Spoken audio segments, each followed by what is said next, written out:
Hello everyone and welcome back to Canadian King Coins. I know it's been a while since I've posted a video, but I think you'll enjoy this one. In today's video, I'll be explaining to you why on some 1947 Canadian coins there's a small maple leaf next to the date, while on others there isn't. If you haven't heard this story before, the reason may surprise you. At the beginning of 1947, India was still a part of the British Empire. King George VI was still their imposed emperor, but this was all about to change.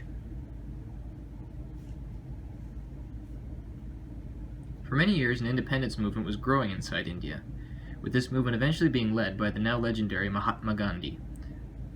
India's role in World War II only strengthened India's patriotism, and it wasn't long before negotiations began between India and the United Kingdom over its sovereignty. On June 3, 1947, the Governor-General of India announced the plans for independence, which were set to take place that August. And then finally, on the 15th of August, 1947, at 12:02 a.m., India became a sovereign and democratic nation, finally gaining independence from the United Kingdom. But how does Canada come into all this, and how did it affect our coins? It all has to do with the inscription on the obverse.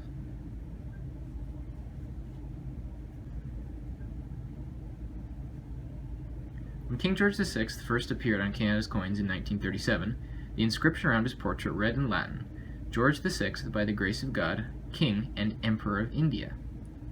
The addition of Emperor of India had begun with the Edward VII coins in 1902, but now it had become a problem.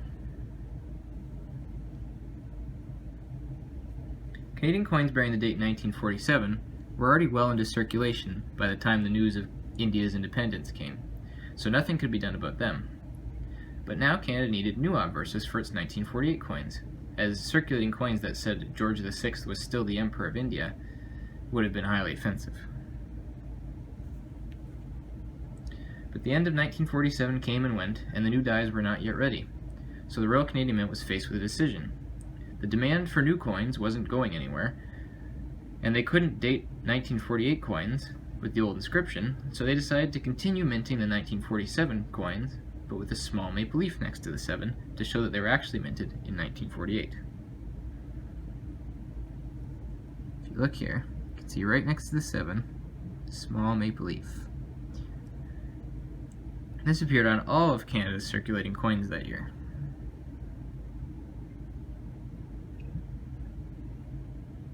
This dime isn't very good, but you can just make it out.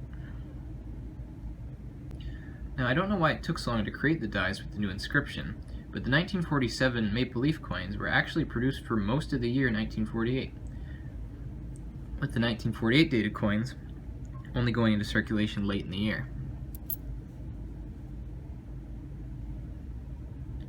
This is reflected in the mintages for this whole mess. Take the penny for example. 43 million 1947 maple leaf pennies were minted, but only 25 million 1948 dated pennies were minted. Not only that, but there were also more 1947's maple leaves than there were normal ones from the year before. On George VI coins dated 1948 up until his death in 1952, the obverse inscription now read, "George VI, by the grace of God, King." So now you know the story behind these strange little maple leaves on Canada's 1947 coins, and how it relates to an independence movement a world away. This was a video I've been wanting to make for a while, but haven't quite had the time recently. If you've made it this far into the video, I've got a bit of a bonus segment for you. Today's video focused a lot on King George VI, who actually happened to pass away 68 years ago today, on the 6th of February 1952, after fighting a long battle with lung disease. But that also means that our current queen, Queen Elizabeth II, has been on the throne for 68 years today, which is no small feat. On September 9th, 2015, Queen Elizabeth surpassed Queen Victoria as the longest reigning British monarch, and Canada commemorated the milestone with a circulating commemorative banknote.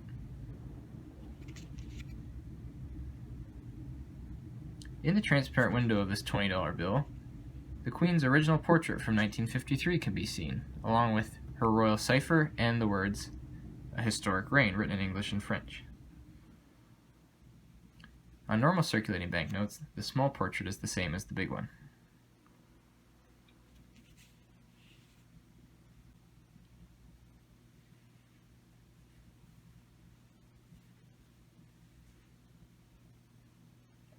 Anyway, that's going to be it for today's rather long video. If you enjoyed this video and would like to see more like it, check out some of the other videos on my channel, or consider subscribing for more in the future. And as always, have a great day.